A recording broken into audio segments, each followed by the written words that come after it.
कल यानी कि 9 नवंबर की शाम इंडिया गेट पर लोगों ने जमकर विरोध प्रदर्शन किया। विरोध करने का कारण था लगातार बढ़ रहा प्रदूषण। इस बीच लोगों ने हल्ला बोल किया और सरकार से सवाल किए। राजधानी समेत एनसीआर में पराली जलाने की घटना और वाहनों से निकलने वाले धुएं ने हवा में PM 2.5 को घोल दिया है। ऐसे में लगातार चौथे दिन हवा बेहद खराब श्रेणी में बरकरार रही। ऐसे हालातों से तंग आकर रविवार को दिल्ली वासियों के सब्र का बांध टूट गया। दिल्ली के निवासियों ने इंडिया गेट पर विरोध प्रदर्शन किया। साथ ही मांग की है कि सरकार राष्ट्रीय राजधानी क्षेत्र में वायु प्रदूषण को रोकने के लिए नीतियां बनाए। दिल्ली पुलिस ने प्रदर्शन कर रहे कई लोगों को हिरासत में भी लिया।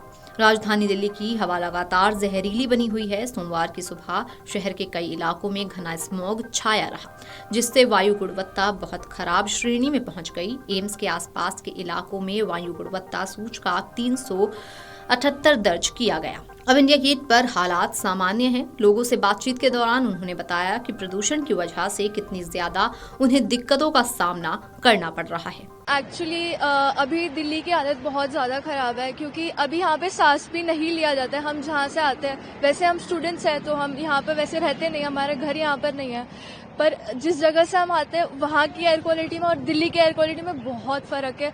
मतलब अजीब सा लगता है यहाँ पे सांस भी लेने में। बिना मास्क के निकलना बहुत ही ख़राब है, क्योंकि अभी आज तो हम लोग को ऐसे घूमने आना था, इसलिए हम लोग मास्क वास्क नहीं लेके आए, बट इधर पे बिना मास्क का निकलना बहुत ही ज़्यादा रिस्की है और बहुत ही ज़्यादा ख़राब हो चुका है।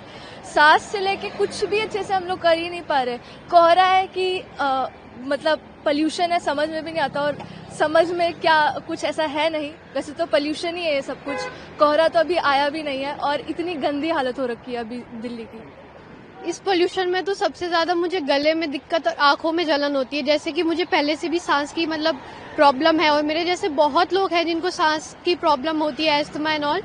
उन लोगों को कितनी प्रॉब्लम हो रही होगी, और मुझे खुद को भी बहुत प्रॉब्लम होती है। आंखों में जलन, गला खराब और सांस नहीं आना, हमेशा मास्क लेके निकलना या कपड़े से मुंह ढक के निकलना, ऐसा हो जाता है। यहाँ पे हम पढ़ने आए हैं, हमारी दवाइयों के खर्चे बढ़ते जा रहे हैं। हम पढ़ाई का अलग भरते हैं, हम खाने पीने का अलग भरते हैं, हमारे दवाइयों के खर्चे तो हमेशा ही बढ़ते जा रहे हैं, और इस पोल्यूशन में तो और ही। दिल्ली में वायु गुणवत्ता प्रबंधन के लिए निर्णय सहायता प्रणाली के अनुसार हवा में पराली से होने वाला प्रदूषण 5.38 रहा। इसके अलावा सोमवार को 1.958% रहने की आशंका जताई गई।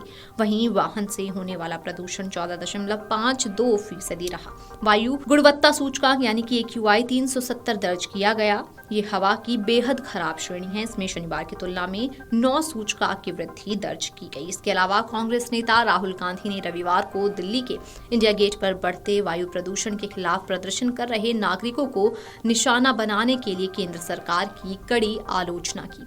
उन्होंने जोर देकर कहा कि स्वच्छ हवा का अधिकार एक मौलिक मानवाधिकार है और शांतिपूर्ण प्रदर्शनकारियों के साथ अपराधियों जैसा व्यवहार नहीं किया जाना चाहिए।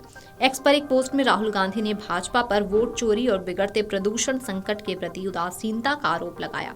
उन्होंने लाखों भारतीयों की स्वास्थ्य और भविष्य की रक्षा के लिए तत्काल और निर्णायक कार्रवाई का आग्रह किया। राहुल ने कहा कि दिल्ली में प्रदूषण का स्तर खतरनाक रूप से बढ़ रहा है और जो लोग इस गंभीर समस्या के खिलाफ आवाज उठा रहे हैं उन्हें सरकार द्वारा दबाया जा रहा है। ये सरासर अन्याय है। स्वच्छ हवा हर नागरिक का अधिकार है और इस अधिकार के लिए शांतिपूर्ण ढंग से प्रदर्शन करने वालों को अपराधी समझना भी गलत है। वीडियो डेस्क अमरुजाला.com। अगर आप ये वीडियो YouTube पर देख रहे हैं तो हमारे चैनल को सब्सक्राइब कर बेल आइकन दबाएं, और Facebook पर देख रहे हैं तो हमारे पेज को लाइक करें।